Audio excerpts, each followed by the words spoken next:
স্বাধীনতা দিৱসৰ তিৰংগ পতাকাৰ তলত থিয় হৈ আমি মিছন বসুন্ধৰাৰ তৃতীয় সংস্কৰণ আমি 2 অক্টোবৰৰ পৰা আৰম্ভ কৰাৰ সিদ্ধান্ত আজি আমি ঘোষণা কৰিছোঁ। এই মিছন বসুন্ধৰাৰ সময়ত গুৱাহাটীৰ পাহাৰত বাস কৰা লোকসকলক মাটি যাতে আমি হস্তান্তৰ কৰিব পাৰোঁ, সেয়েহে চৰকাৰলৈ দিবলগীয়া প্ৰিমিয়াম আমি নাটকীয়ভাৱে ড্ৰামাটিকেলি ৰিডিউচ কৰাৰ বাবে, হ্ৰাস কৰাৰ বাবে আমি সিদ্ধান্ত গ্ৰহণ কৰিছোঁ। এটাই মাত্ৰ চৰ্ত থাকিব, গুৱাহাটীৰ মাটি সিয়েই পাব যি খিলঞ্জীয়া হ'ব, যি খিলঞ্জীয়া লোক তেওঁলোকেহে এই মাটিৰ অধিকাৰ পাব। ইয়াৰ লগে লগে আমাৰ অসমৰ চাহ বাগিচাসমূহৰ লাইনৰ মাটি যাতে আমি চাহ বাগিচাৰ শ্ৰমিকসকলক উভতাই পাব পাৰোঁ, তাৰ বাবেও এটা দীৰ্ঘম্যাদী কামৰ আৰম্ভণি আমি এই বছৰৰ পৰা কৰিব বিচাৰিছোঁ।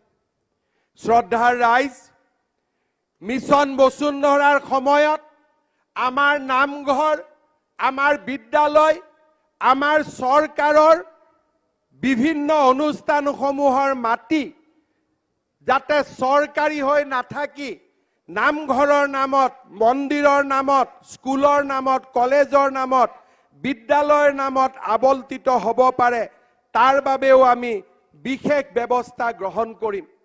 ৰাজ্যৰ ৰাজহ আইনে আৰু ৰাজহ ব্যৱস্থাই যাতে প্ৰতিগৰাকী লোকক সহজভাৱে সেৱা আগবঢ়াব পাৰে, তাৰ বাবে অসমত আমি ৭৪টা নতুন মহকুমা বা সমজিলা আমি অহা 2 অক্টোবৰত নিৰ্মাণ কৰাৰ বাবে সিদ্ধান্ত গ্ৰহণ কৰি আজি আপোনালোকৰ সন্মুখত থিয় হৈ মই গৌৰৱেৰে সৈতে ক'ব খুজিছোঁ, আৰু মাত্ৰ 903টা নিযুক্তি হ'লেই আমি 1 লাখ নিযুক্তিৰ সেই মাইলৰ খুঁটাত গৈ আমি থিয় হ'ম। এখন গৌৰৱী অসমৰ আজি আমি পৰিচয় ভাৰতবৰ্ষত নিৰ্মাণ কৰিম। শ্ৰদ্ধাৰ ৰাইজ, আপোনালোকে আশীৰ্বাদ কৰিব। 1 লাখৰ দেওনা পাৰ হৈ গৈ এতিয়া চৰকাৰী নিযুক্তিক 1.5 লাখলৈ লৈ যোৱাৰ বাবে আমি ধাৱমান হ'বলৈ সংকল্প গ্ৰহণ কৰিছোঁ। অসমত আজি এনে এখন চৰকাৰ আজি আমি দিবলৈ চেষ্টা কৰিছোঁ যে নিৰ্বাচনৰ সময়ত কোৱা প্ৰতিটো কথাই যাতে বাস্তৱত ৰূপায়িত হয়। মই নিজেও জানো অসমত জনসংখ্যাৰ যি পৰিৱৰ্তন হৈছে, জনগাঁথনিৰ যি পৰিৱৰ্তন হৈছে, এই পৰিৱৰ্তনে অসমৰ খিলঞ্জীয়া লোকক আজি এক ৰক্ষণাত্মক পৰিৱেশলৈ ঠেলি দিছে। আজি 12খন 13খন জিলাত আমি সংখ্যালঘুত পৰিণত হৈছোঁ। আজি আমাৰ ৰাজ্যৰ চাৰিওফালে শক্তিশালী চৰকাৰ এখন নাথাকিলে প্ৰতিটো দিনতেই খিলঞ্জীয়া লোকসকলে বিপদৰ সন্মুখীন হৈছে। মই বিশ্বাস কৰোঁ, মই সূৰুজৰ পোহৰ নহয়, সূৰুজৰ দৰে মোৰ শৰীৰত পোহৰ নাই, কিন্তু এডাল মমৰ দৰে শেষ হৈ নোযোৱালৈকে অসমৰ খিলঞ্জীয়া লোকসকলৰ আশাৰ সেই দীপ্তমান পোহৰ হৈ মই জীয়াই থাকিব বিচাৰোঁ। অবিভক্ত গোৱালপাৰা জিলাত যাতে কোনো কাৰণতে জনজাতীয়, অনুসূচিত জাতি আৰু অন্যান্য পিছপৰা জাতিৰ মাটিৰ বিক্ৰী আন সম্প্ৰদায়ৰ ওচৰলৈ যাব নোৱাৰে, তাৰ বাবে আমি এখন কঠোৰ ৰাজহ আইন অনাৰ বাবে সিদ্ধান্ত গ্ৰহণ কৰিছোঁ। এই সিদ্ধান্তই অবিভক্ত গোৱালপাৰা জিলাৰ কোচ ৰাজবংশী, নাথ, সূত্ৰধাৰ, বড়ো, ৰাভা সকলো জনগোষ্ঠীৰ ভূমিৰ অধিকাৰক সুৰক্ষিত কৰিব। বিধানসভাৰ এই অধিৱেশনতে আমাৰ সাংস্কৃতিক পীঠস্থান বৰপেটা মাজুলী আৰু বটদ্ৰৱাৰ ভূমি কোনো কাৰণতে যাতে আন সম্প্ৰদায়ৰ হাতলৈ যাব নোৱাৰে তাৰ বাবেও এখন কঠোৰ ৰাজহ আইন অনাৰ বাবে আমি সিদ্ধান্ত গ্ৰহণ কৰিছো। মাইক্ৰ ট্ৰাইবেল বেল বিষ্ণুৰাম মেধি আৰু লোকপ্ৰিয় গোপীনাথ বৰদলৈ অসমত ট্ৰাইবেল বেল্ট এণ্ড ব্লক গঠন কৰিছিল। কিন্তু ট্ৰাইবেল বেল্ট আৰু ব্লকৰ বাহিৰত থকা জনজাতীয় লোকসকলক ভূমিৰ সুৰক্ষা দিবলৈ আমি মাইক্ৰ ট্ৰাইবেল বেল্ট গঠনৰ সিদ্ধান্ত গ্ৰহণ কৰিছো।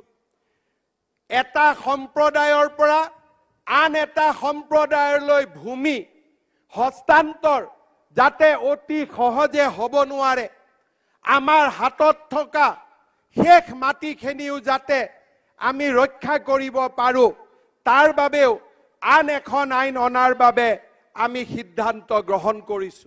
ৰাইজ, আমি অসমৰ জৈৱ বৈচিত্ৰ্য ৰক্ষাৰ বাবে আমি এক বিশেষ কামত লিপ্ত হৈছো।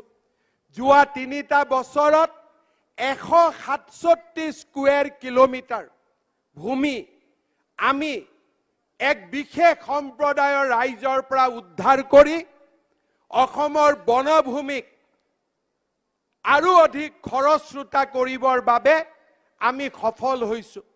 167 স্কুৱেৰ কিলোমিটাৰ মানে চণ্ডীগড়তকৈও ডাঙৰ এনে বিশাল ভূমি গৰুখুটিৰ পৰা যি যাত্ৰা আমি আৰম্ভ কৰিছিলো, কাজিৰঙাৰ পৰা এই সমগ্ৰ সময়ছোৱাত লামডিঙলৈকে বটদ্ৰৱালৈকে 167 স্কুৱেৰ কিলোমিটাৰ যি বনভূমি এটা বিশেষ সম্প্ৰদায়ৰ লোকে দখল কৰি আছিল, তাক আমি উচ্ছেদ কৰি বন বিভাগলৈ হস্তান্তৰ কৰিবলৈ আমি সক্ষম হৈছিলো।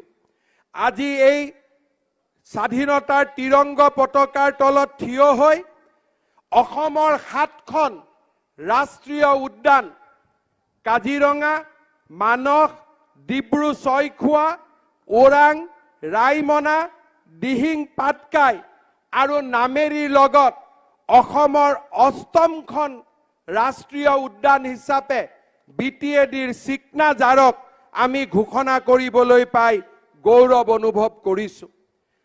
আমি এখন মমতাময়ী কৰুণাময়ী সমাজ অসমত নিৰ্মাণৰ বাবে আমি প্ৰচেষ্টা কৰিছো। শ্ৰদ্ধাৰ ৰাইজ, 9,22,000 লোকৰ বায়োমেট্ৰিক NRCৰ সময়ত বন্ধ হৈ পৰিছিল।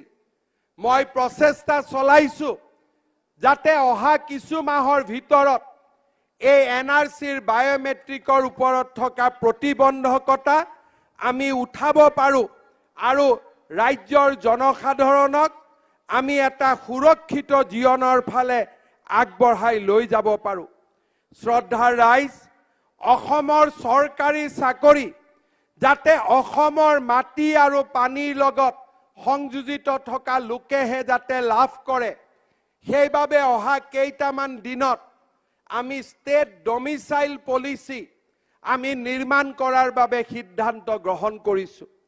মাটি বাৰী আৰু সুৰক্ষাৰ ক্ষেত্ৰত আমাৰ চৰকাৰে যিবিলাক কাম হাতত লৈছে, সি অসম চুক্তিৰ 6ষ্ঠ অনুসূচিত যি সাংবিধানিক সুৰক্ষাৰ প্ৰতিশ্ৰুতি দিছিল, তাকো আমি অতিক্ৰম কৰি গৈ এক নতুন সুৰক্ষাৰ বাতাবৰণ সৃষ্টিৰ বাবে আজি আমি আগবাঢ়ি গৈছো।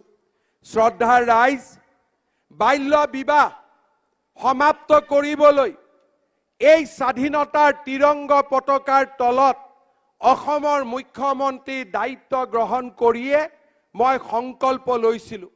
আজি মই নিশ্চিতভাৱে ক'ব পাৰো যে অসমত বাল্য বিবাহৰ সংখ্যা দ্ৰুত গতিত হ্ৰাস পাইছে। চলিত বৰ্ষৰ 31 মে পৰ্যন্ত 5,413টা গোচৰ বাল্য বিবাহৰ বিৰুদ্ধে আমি লিপিবদ্ধ কৰিছো আৰু বহুতো গোচৰত ন্যায়ালয়ৰ পৰা আমি শাস্তিৰ 26 চনৰ ভিতৰত অসমত আমি বাল্য বিবাহ আমি সম্পূৰ্ণভাৱে নিৰ্মূল কৰিম সেই প্ৰতিশ্ৰুতি মই আকৌ এবাৰ পুনৰ দোহাৰিছো। শ্ৰদ্ধাৰ ৰাইজ, পুলিচৰ ব্যৱস্থাৰ লগে লগে বাল্য বিবাহ ৰোধ কৰাৰ ক্ষেত্ৰত শিক্ষা এক অমোঘ অস্ত্ৰ। মুখ্যমন্ত্ৰীৰ নিযুত মইনা আঁচনিয়ে 10 লাখ ছাত্ৰীক তেওঁলোকৰ যাতে শিক্ষা স্নাতকোত্তৰ মহল পৰ্যন্ত নিৰন্তৰভাৱে চলাই যাব পাৰে তাৰ বাবে এক বিশিষ্ট ভূমিকা পালন কৰিব। অহা 10 অক্টোবৰৰ আশে-পাশে এই নিযুত মইনা আঁচনিখনে অসমৰ উচ্চতৰ মাধ্যমিক প্ৰথম বৰ্ষ, স্নাতক প্ৰথম বৰ্ষ আৰু স্নাতকোত্তৰ প্ৰথম বৰ্ষৰ ছাত্ৰীসকলক সামৰি আত্মপ্ৰকাশ কৰিব। শ্ৰদ্ধাৰ ৰাইজ, অহা এবছৰৰ ভিতৰত অসমত আকৌ 20 লাখ লোকলৈ পৰিয়াল পৰিচয় পত্ৰ বা ৰেচন কাৰ্ড প্ৰদানৰ দিশতো আমি আগবাঢ়ি যাবলৈ সিদ্ধান্ত গ্ৰহণ কৰিছোঁ। শ্ৰদ্ধাৰ ৰাইজ, 1 লাখ নিযুক্তিৰ লগে লগে 1 লাখ যুৱকক উদ্যোগ সংস্থাপনৰ বাবে 2 লাখ টকাৰ আৰ্থিক সাহায্য আগবঢ়োৱাৰ মুখ্যমন্ত্ৰীৰ আত্মনিৰ্ভৰ অসম আঁচনিখনেও অহা অক্টোবৰ মাহত আত্মপ্ৰকাশ কৰিব। আয়ুষ্মান ভাৰতৰ জৰিয়তে আৰু মুখ্যমন্ত্ৰীৰ আয়ুষ্মান অসম আঁচনিৰ জৰিয়তে আমি অসমৰ 2,33 লাখ পৰিয়ালক বিনামূলীয়া স্বাস্থ্য সেৱা আগবঢ়াই দিবলৈ সক্ষম হৈছোঁ। কেন্সাৰ চিকিৎসাৰ ক্ষেত্ৰত 17খনকৈ কেন্সাৰ চিকিৎসালয় নিৰ্মাণ কৰি আজি অসমে এক নতুন দিগন্তত ভৰি দিছে। 13খন মেডিকেল কলেজ স্থাপনৰ পিছত এই বছৰত গুৱাহাটীৰ 2য়খন medical college, Pragjyotishpur medical college আৰু 2025 চনত 3খন নতুন মেডিকেল কলেজ বঙাইগাঁও, সোণাৰী আৰু বিশ্বনাথত আত্মপ্ৰকাশ কৰিব। মই 3টামান কথা আপোনালোকলৈ আহ্বান জনাম। অসমৰ ভৱিষ্যত আমাৰ বাবে যথেষ্ট সুৰক্ষিত নহয়। অসমত হিন্দু জনগণ আৰু মুছলমান জনগণৰ মাজত যি ভাৰসাম্য আছিল, যি বেলেন্স আছিল, সি দ্ৰুত গতিত হ্ৰাস পাবলৈ আৰম্ভ কৰিছে। আজি চাওঁতে 2021 চনত অসমত মুছলমান জনসংখ্যা 41% বৃদ্ধি পাইছে। তাৰ বিপৰীতে হিন্দু জনসংখ্যা 57% হ্ৰাস পাব আৰু আনখিনি জনসংখ্যা খ্ৰীষ্টিয়ান আৰু আন ধৰ্মাৱলম্বী লোকৰ মাজত বিতৰণ হ'ব। অৰ্থাৎ 60-65%ৰ পৰা আমি ধীৰে ধীৰে আমি লাহে লাহে আমি 50ৰ গতিলৈ আহিবলৈ আৰম্ভ কৰিছোঁ। এনে এক দুৰ্যোগৰ মুহূৰ্তত আমি সাহসেৰে অসমৰ জনগাঁথনিৰ ভাৰসাম্য উভতাই আনিবলৈ চেষ্টা কৰিব লাগিব। মহাপুৰুষ শ্ৰীমন্ত শংকৰদেৱে যি আমাক নৱবৈষ্ণৱ ধৰ্মৰ মুকুতামালা দি থৈ গৈছিল, তাক ৰক্ষা কৰাৰ দায়িত্ব চৰকাৰতকৈও অসমৰ জনসাধাৰণৰ আটাইতকৈ বেছি। মই আহ্বান জনাম, অসমৰ প্ৰতিগৰাকী লোকেই যি ধৰণে আৰ্থিক সম্বল থাকে সেই ধৰণে অসমৰ সত্ৰসমূহলৈ উদাৰ সহায় আৰু উদাৰ সাহায্য আগবঢ়াবলৈ। কাৰণ অসমৰ সত্ৰসমূহতে অসমৰ সাংস্কৃতিক জীৱনৰ আত্মা লুকাই আছে। সত্ৰীয়া সংস্কৃতি অমৃত বৃক্ষ আন্দোলনক সমালোচনাৰ পৰিৱৰ্তে প্ৰতিজন ব্যক্তিয়ে নিজৰ ঘৰত প্ৰতি বছৰে 10 জোপিকৈ গছ পালন কৰক। চৰকাৰৰ আন্দোলন হ'ব নালাগে। ৰাইজে যেতিয়া এই আন্দোলনক আদৰি ল'ব, চৰকাৰৰ ভূমিকাও তাত গৌণ হৈ পৰিব। চৰকাৰী কাৰ্যালয়ত গৈ কোনো লোকে যাতে হাৰাশাস্তিৰ সন্মুখীন হ'ব নোৱাৰে, সি হ'ব লাগে আমাৰ অমুক সংকল্প। যেতিয়া চৰকাৰী কৰ্মচাৰীয়ে উপঢৌকন লৈ পুলিচৰ ওচৰত হাত থিয় কৰে আৰু সেই কৰ্মচাৰীজন যেতিয়া অসমীয়া হয়, সেই মুহূৰ্তত মই প্ৰাপ্তিৰ আনন্দ অনুভৱ নকৰোঁ। সেই মুহূৰ্তত মোৰ শিৰ লজ্জাত অৱনমিত হয়। আমি আমাৰ জননী জন্মভূমিক আমি কলংকিত কৰিব নোৱাৰোঁ। মই চৰকাৰী কৰ্মচাৰীসকলক আহ্বান জনাম, নিযুক্তিৰ পৰা ট্ৰেন্সফাৰলৈ সকলো স্বচ্ছ আৰু নিকা কৰাৰ দায়িত্ব মোৰ।